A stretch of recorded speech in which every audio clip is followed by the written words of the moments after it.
Hai, masih bersama saya, Mr. Z, bicara. Tentu saja bicara tentang kebenaran berdasarkan fakta, data, dan realita.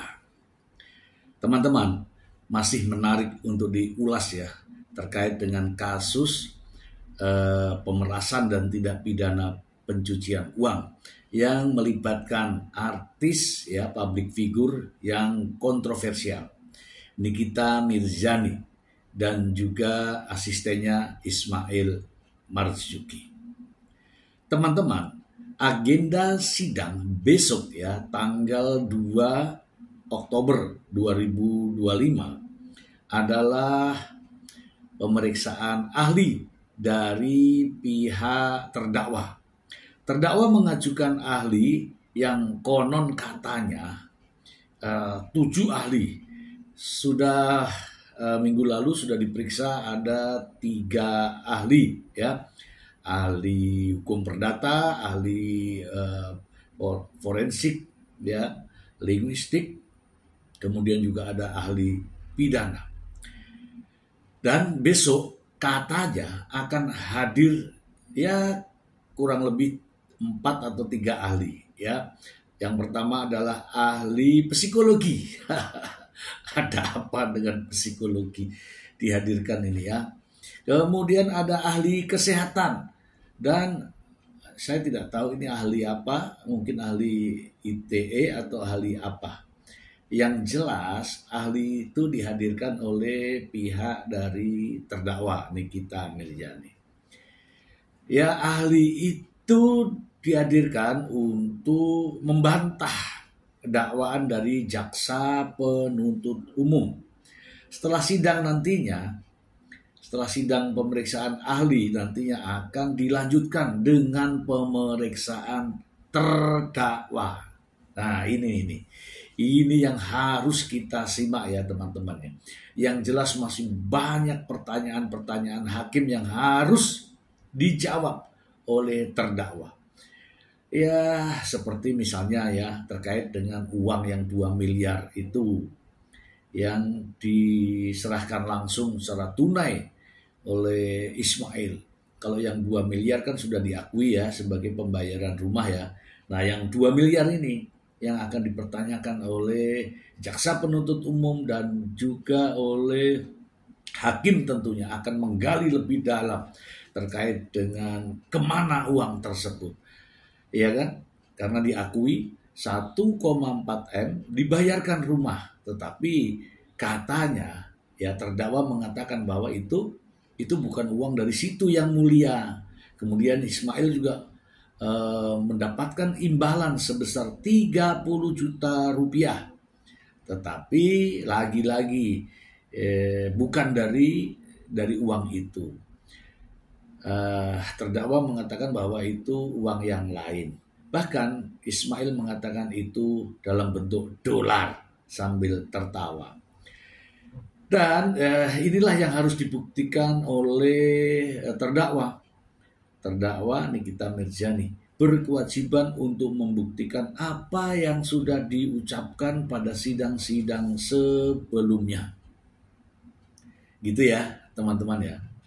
Dari apa yang sudah diajukan oleh jaksa penuntut umum dalam fakta-fakta persidangan, jaksa penuntut umum telah dapat membuktikan dakwaannya. Kasus ini terkait dengan pemerasan dan tindak pidana pencucian uang.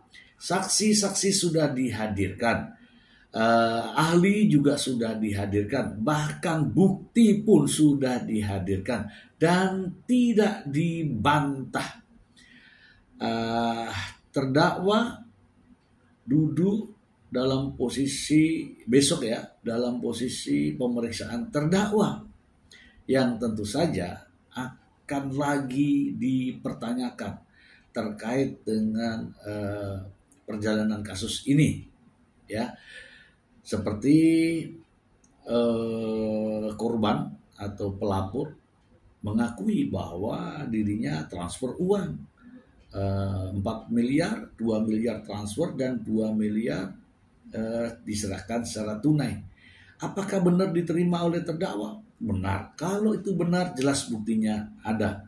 Adanya percakapan-percakapan melalui WhatsApp.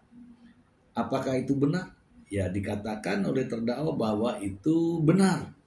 Kemudian adanya kesaksian dari Oki Pratama yang kalau saya melihatnya sebagai penghubung dalam kasus ini dan tidak disangkali, itu memang benar. Terkait dengan mereview produk itu juga disampaikan betul oleh saksi dokter dokter detektif ya, dokter siapa namanya, Dokpeng, dokter bertopeng itu sudah benar disaksikan dalam keterangannya ya, dalam keterangannya memberikan kesaksian memang benar gitu ya. Kemudian ada perolehan uang sebesar 4 miliar. Terdakwa pun mengakui itu. Jadi bagi saya melihatnya dari kacamata saya bahwa dakwaan jaksa telah dapat dibuktikan. Ya, telah dapat dibuktikan. Dan tentu saja ini semua didukung dengan fakta-fakta dan bukti. Nah, bagaimana jika terdakwa ingin menyangkali itu? Ya, harus juga dengan fakta-fakta dan juga didukung dengan bukti. Itu bisa ya, bisa saja jika terdakwa memiliki bukti-bukti yang bisa bisa menangkal dakwaan dari JPU, ya tentu saja itu akan memberikan keuntungan bagi terdakwa. Begitu ya. Nah, saatnya kita menyoroti sikap dan perilaku daripada terdakwa selama proses persidangan. Hari demi hari, waktu demi waktu, selalu ada drama dalam proses persidangan. Tentu saja ini yang saya melihat ini bisa merugikan terdakwa sendiri. Seperti contoh ya, memaksakan kehendak untuk memutar flash disk yang belum waktunya ya. Mungkin besok minta diputarkan nggak apa-apa ya. Memutarkan flash disk yang belum waktunya, bahkan sampai tidak mau kembali ke tahanan. Kemudian mengatakan jaksa menye-menye sambil menunjuk-nunjuk jaksa penuntut umum. Kemudian ada ulah bahwa dirinya sedang sakit katanya. Namun dalam persidangan tidak menunjukkan bahwa dirinya sakit. Akhirnya tidak mau kembali ke. Juga ada drama-drama pengajuan permohonan penangguhan yang tidak disetujui oleh majelis hakim. Bahkan isu menyebar di media. Ternyata isu itu, namanya isu ya, ternyata hoax. Yang katanya bahwa terdakwa sudah pulang ke rumah. Itu juga ramai di berbagai media. Bahkan ada yang mengatakan A1 bahwa penangguhan akan disetujui dan sebagainya. Bahkan ada keterlibatan Interpol. Sikap perilaku dalam persidangan menuai banyak perhatian publik ya. Karena nampaknya apa yang sering dilakukan oleh terdakwa itu tidak lazim layaknya terdakwa-terdakwa yang lain ya. Bahkan ada joget-joget, melet-melet, mulutnya monyong-monyong dan sebagainya. Itu saya rasa itu akan menjadi catatan hakim dan akan menjadi pertimbangan ketika nanti hakim akan membacakan putusannya ya teman-teman ya. Masih banyak lagi yang lain ya. Ini juga terkait dengan upaya terdakwa untuk bisa keluar, yang sakit lah, yang izin berobat lah, yang tulang leher patah, yang giginya bermasalah, tetapi itu semua tidak nampak ya dalam persidangan, tidak nampak bahwa yang bersangkutan mengalami sakit, ya. Itulah yang jadi pertimbangan hakim dalam mengambil keputusan nantinya.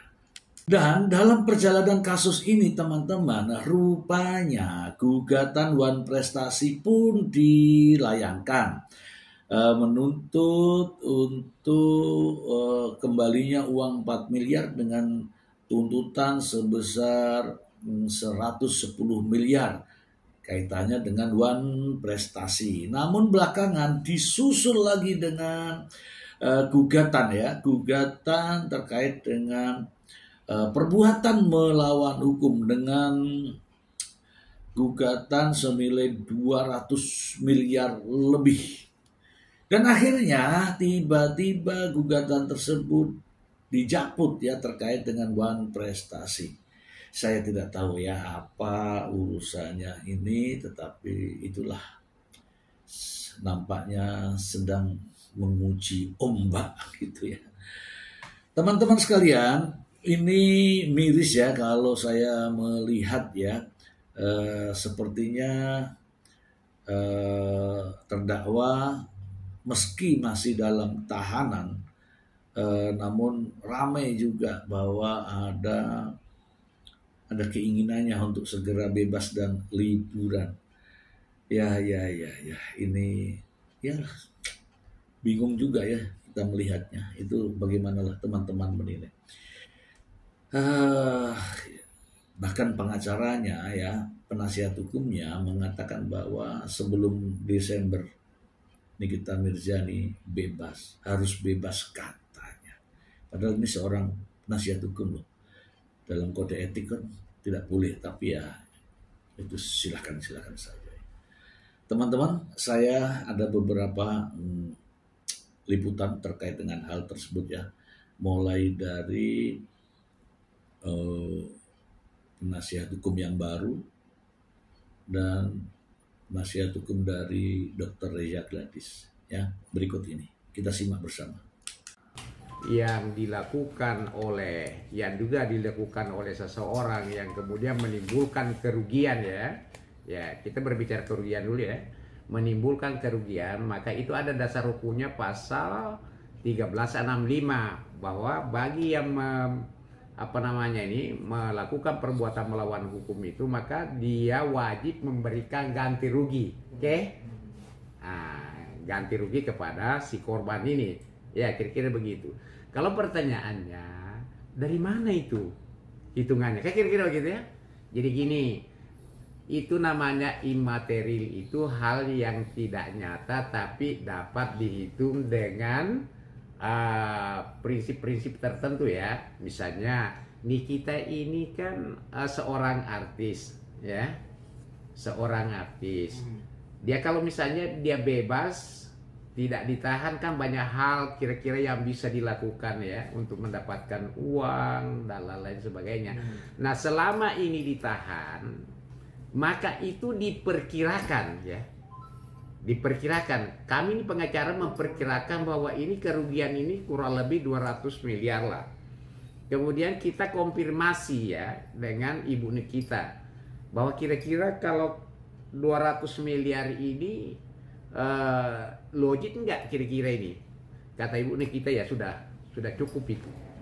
Bahkan bisa lebih daripada itu yang saya dapat ketika misalnya saya tidak ditahan. Kenapa sebabnya dia ditahan? Karena adanya perbuatan melawan hukum yang diduga dilakukan oleh dokter inisial RG ini tadi nih. Ya, seperti itu. Jadi sekali lagi ya, saya ulangi, kalau pertanyaannya dari mana itu nilai 200 itu kita melihat dari dampak perbuatan ya melawan hukum yang dilakukan oleh seseorang yang menimbulkan kerugian imaterial kepada korban, kira-kira seperti itu ya. Bagaimana cara menghitungnya? Misalnya kita pertama-tama lihat orang ini siapa, pekerjaannya apa. Ya kan, anggaplah misalnya saya misalnya buruh harian kan, 15.000 sehari, tiba-tiba saya ditangkap polisi karena saya dilaporkan oleh seseorang kemudian secara sepihak membatalkan itu perjanjian, kemudian dilaporkan saya, akhirnya saya ditahan. Jadi sekian bulan ini saya tidak dapat uang ini, ya kan? Nah itulah kira-kira mulai dari situ menghitungnya. Nah kembali ke Nikita ini kan seorang artis, public figure ya. Ya banyak yang bisa dilakukan, bisa kerjasama dengan perusahaan lain untuk mempromosikan barang dan lain sebagainya dengan bayaran sekian. Nah pemikiran itulah timbul, kemudian kita koordinasi dengan Nikita Mirzani ya, bahwa kalau misalnya sekian ini kerugian imaterialnya ini ini wajar tidak, logis tidak, bilangnya bisa lebih daripada itu. Hanya sepakatlah untuk memasukkan nilai itu. Seperti itu ya. Oke Bang, apa Bang unsur-unsur kuat apa Bang yang artinya menguatkan gugatan melawan hukum ini PMH? Unsurnya apa yang kuat? Yang paling utama lah Bang, untuk pada akhirnya Abang ambil langkah PMH ini Bang. Begini, kalau kita berbicara ya, apa yang kuat? Ya, kalau kita berbicara kuat ya, perjanjian itu sepanjang memenuhi syarat sahnya satu perjanjian itu. Ya. Kalau itu dapat dibuktikan, maka perbuatan itu, maka gugatan itu menjadi kuat. Nah, karena kami ini penggugat, tentunya beban pembuktiannya ada sama kita. Ya, sedikit saya ingin jelaskan ya, bahwa memang kalau pembuktiannya perjanjian secara lisan itu minimal 2 saksi ya, tambah catatan-catatan lain ya, yang bisa menjelaskan bahwa benar itu ada perjanjian itu antara para pihak ya. Nah itu, nah kalau ditanya kemungkinan bebas. Sebelum Desember lah harus bebas. Makasih. Berarti nggak akan ada penambahan penahanan lagi ya Bang? Apa? Penambahan apa? Kan biasanya 20 hari ditambah kayak gitu. Apa yang ditambahkan? Si ini kitanya. Iya maksudnya apa yang ditambahkan? Penahanannya. Penambahan penahanan. Enggak dong, itu kan kemarin sudah dijelaskan apa namanya terkait daripada jadwal ya. Jadwal itu ada besok itu kan masih saksi ahli lanjut lagi kepada keterangan terdakwa langsung kan besok itu dua-duanya diambil. Nah setelah itu kan nanti ada tuntutan. Kemarin sudah dibacakan ada jadwalnya. Kalau ada yang mencatat mungkin memperhatikan itu ada. Setelah itu kan ada daripada pembelaan dari kita ya, pledoi. Nanti ada lagi dibalas replik duplik. Nah, seperti itu ada nanti. Kalau tidak salah di akhir-akhir Oktober dah itu. Mungkin ada yang mencatat itu rekan-rekan semua. Jadi kalau dibilang Desember, saya yakin sebelum Desember. Bang terkait dengan kabar benar nggak ini klarifikasi? Dan saya masih juga punya pernyataan-pernyataan ya dari penasihat hukumnya antara penasihat hukum lama dan penasihat hukum yang baru. Saya tidak tahu posisinya seperti apa, tapi kita simak saja berikut ini. Ini bukan buzzer ya, bukan buzzer pula ini. Oke, teman-teman rekan media sekarang mungkin saya menambahkan dari senior di sebelah saya. Jadi ini semua ini kan disampaikan berkali-kali ada suatu kesepakatan, lagi-lagi kesepakatan. Sebenarnya dasar dia mengajukan gugatan PMH ini adalah mengacu terhadap pasal 1320 KUH Perdata. Di situ mengacu terhadap syarat sahnya kesepakatan. Lalu dia nggak baca pasal berikutnya bahwa ada hal-hal yang membatalkan demi hukum ketika kesepakatan itu didasari ada suatu ancaman atau tipu musyirat. Pertanyaannya logika sederhananya berpikir gini, teman-teman. Kalau di situ di dalam 1321 itu berbicara soal adanya ancaman itu bisa membatalkan perjanjian, ada nggak di KUH Perdata kita, kita undang-undang pidana kita mengatur tentang ancaman? Ada di pasal 368 maupun 369 itu berbicara tentang adanya ancaman. Lalu kalau bicara 1321-nya penipuannya, ada nggak di kitab undang-undang hukum pidana kita? Ada juga di pasal 378 KUHP. Nah sekarang kita digugat gara-gara katanya kita melaporkan ini. Nah, sedangkan pertanyaannya ada nggak tadi di dalam kitab undang-undang hukum pidana? Ada. Berarti dugaan perbuatan pidananya deliknya ada nggak? Ada. Kami sebagai pihak korban di sini melaporkan. Kita meminta keadilan terhadap penegakan hukum kita, tapi malah kita yang dibilang melakukan perbuatan menghukum. Lah ini kan gimana konsepnya? Jadi kalau memang ini diterima, Ini menjadi catatan buruk dong. Berarti buat penegakan hukum di kita sebagai masyarakat yang menjadi korban. PMH ya. PMH. Ini soal PMH. Kita sebagai orang yang melaporkan ini, lalu kita digugat PMH.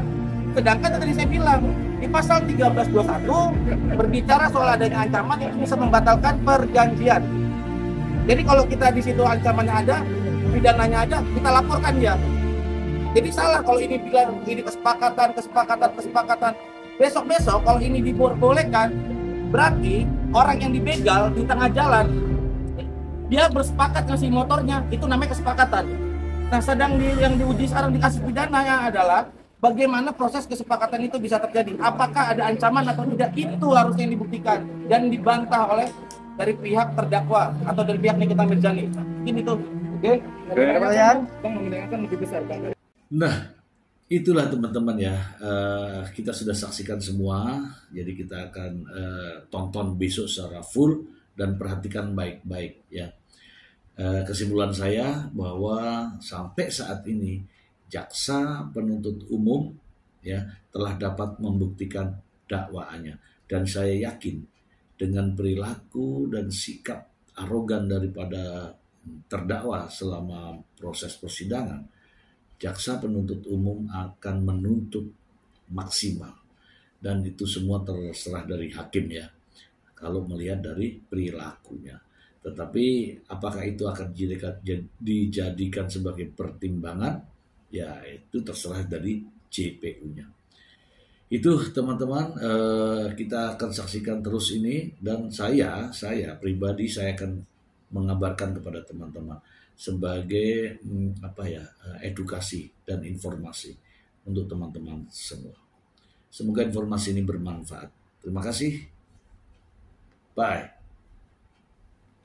Kami menemukan ya bahwa ada beberapa bukti-bukti yang memang sudah dapat menjadi bukti di pengadilan ya, menjelaskan bahwa memang perbuatan kesepakatan itu ada. Ya, itu ada. Ya, itulah yang menjadi dasar kami untuk mengajukan gugatan perbuatan melawan hukum itu. Seperti itu. Bang, bukti-buktinya kalau boleh tahu apa aja sih, dan perbuatan melawan hukum yang dilakukan oleh Dr. RG ini apa Bang, kalau boleh tahu Bang, kalau di Bapak dijabarkan? Begini. Karena ini kan masuk materi ya. Jadi saya tidak mungkin bisa menyampaikan di sini ya, karena itu adalah materi, dan mungkin juga ketika saya sampaikan maka lawan itu akan mempersiapkan langkah mungkin ya. Yang jelas begini, bahwa di dalam kasus ini kami melihat ya bahwa benar-benar di sini ada perbuatan ya, ada kesepakatan ya, ada poin-poin kesepakatan. Pertama-tama poin-poin kesepakatannya kan yaitu Dr. RG ini bermaksud untuk bekerja sama dengan NM ya dalam hal promosi alat kecantikan yaitu skincare, kira-kira gitu ya. Nah, pada saat itu ini poin yang saya sampaikan ini. Nah, pada saat itu Nikita menyampaikan bahwa saya mau kerjasama, tapi semua produk yang beredar di media sosial dan di toko-toko online itu ditarik kembali, baru saya akan mereview. Oke. Nah, kemudian itu disetujui, ya kan? Disetujui oleh Dr. G tadi ini, ya, RG tadi ini ya, disetujui. Kemudian setelah disetujui terjadilah, oke dong, kalau gitu saya kan bekerja, Anda bayar berapa? Ada tawar-menawar di situ ya. Nah, kemudian ada deal-dealan 4 miliar, oke? Nah, setelah ada deal-dealan, ada lagi jangka waktu yang disampaikan, dan itu dapat dibuktikan bahwa ini Mail, ini nanti kalau sudah sampai setahun ingatkan dong ya. Kira-kira begitu ya. Ingatkan dong ya.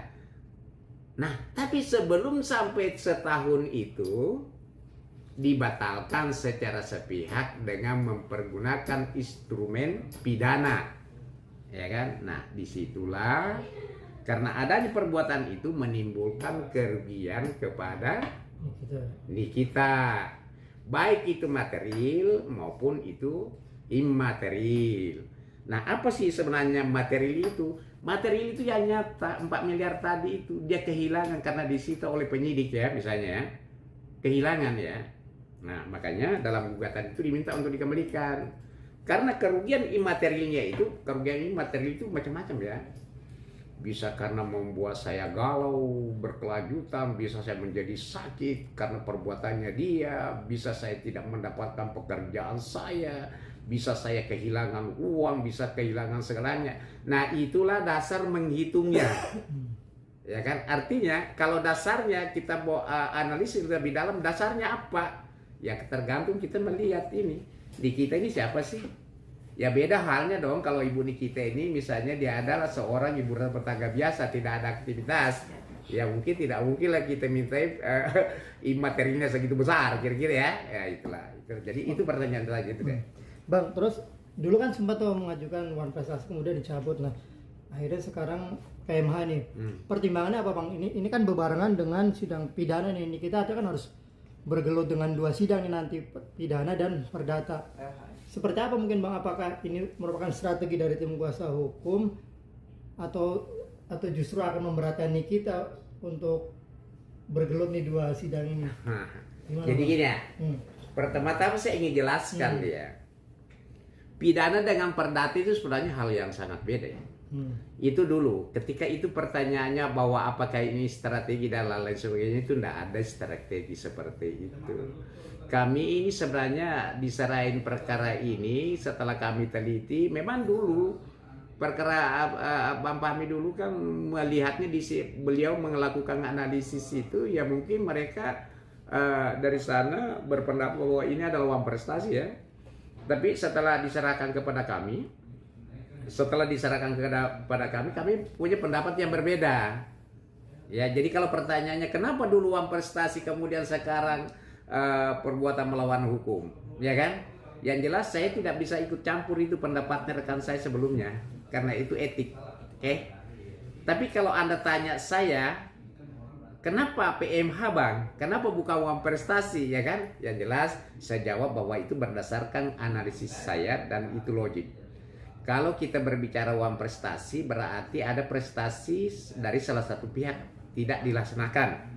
Misalnya disepakati 4 miliar, baru dibayar 2 miliar, ya kan? Tidak mau lagi membayar, ataukah mungkin karena dia bagaimana, ataukah ada klausal-klausal yang mungkin menjadi sengketa ya di dalamnya dan lain sebagainya. Nah, tapi ini bukan persoalan ada prestasi yang tidak selesai. RG ini sudah menyelesaikan semua sesuai kesepakatan kok. 4. Kemudian Nikita juga sudah melakukan sesuai dengan apa yang diinginkan. Oke? Kan kira-kira begitu. Tapi ini secara tiba-tiba dibatalkan secara sepihak dengan mempergunakan instrumen hukum pidana. Ya kan? Nah, itulah yang disebut perbuatan melawan hukum yang menimbulkan kerugian baik material maupun imaterial. Oke? Seperti itu. Oke, Bang. Tapi ada pengaruhnya nggak Bang ketika ini kan pidana sedang berjalan, tanggal 28 akan diputus tuh persidangan pidana nih, dugaan pemerasan dan pengasuhan. Apakah ketika nanti putusan ini kan kita masih antara ini kita divonis bersalah atau bebas? Nah, oke. Kalau misalkan divonis bersalah, apakah secara langsung gugatan perdata ini gugur atau seperti apa Bang? Nah, makanya tadi saya bilang kalau itu perdata dengan pidana hal yang sangat berbeda ya. Saya kasih tahu dulu perbedaannya ya. Kalau pidana itu ada kesalahan, ya, ada perbuatan yang menimbulkan kesalahan. Kesalahan ini dalam hukum pidana disebut kejahatan. Nah, kejahatan inilah yang diberi sanksi oleh negara melalui alat-alat negara yaitu polisi, jaksa, dan hakim. Oke?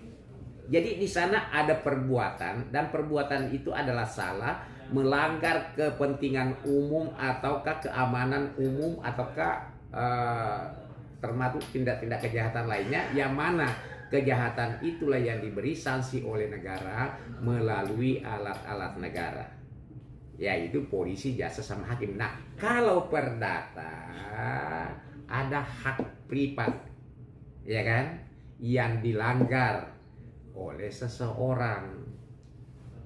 Ada hak pribadi. Jadi beda.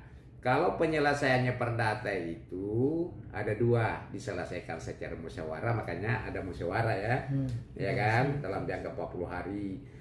Kemudian apakah diselesaikan melalui pengadilan, tidak lagi melalui kepolisian, kejaksaan. Nah, itu bedanya ya. Artinya kalau saya mau persempit lagi bahwa pidana itu adalah suatu tindak kejahatan ya, yang diberi sanksi oleh negara melalui alat-alat negara. Tapi kalau perdata itu ada hak privat yang dilanggar yang sebelumnya disepakati. Ya. Jadi kalau pertanyaannya apakah nanti kalau diponis bersalah, itu kan pidananya yang artinya nggak berpengaruh. Tidak berpengaruh. Itu kan pidananya. Pidananya artinya ada kesalahan ya di kita di sana, terbukti kesalahannya. Tapi yang kita uji di pengadilan ini ada kesepakatan secara lisan, ya kan?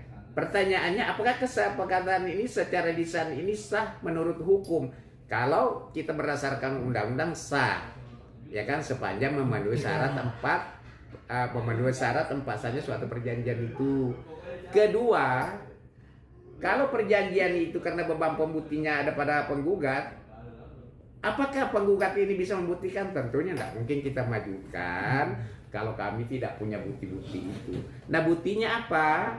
Ya minimal catatan, surat-surat, ya kan, gitu ya. Selain perjanjian kan ada surat lain, surat elektronik, ada saksi lebih daripada satu orang yang menjelaskan bahwa benar ada itu perjanjian. Ada itu perjanjian antara NM dengan RG tadi ini. Ya, cuma kan saya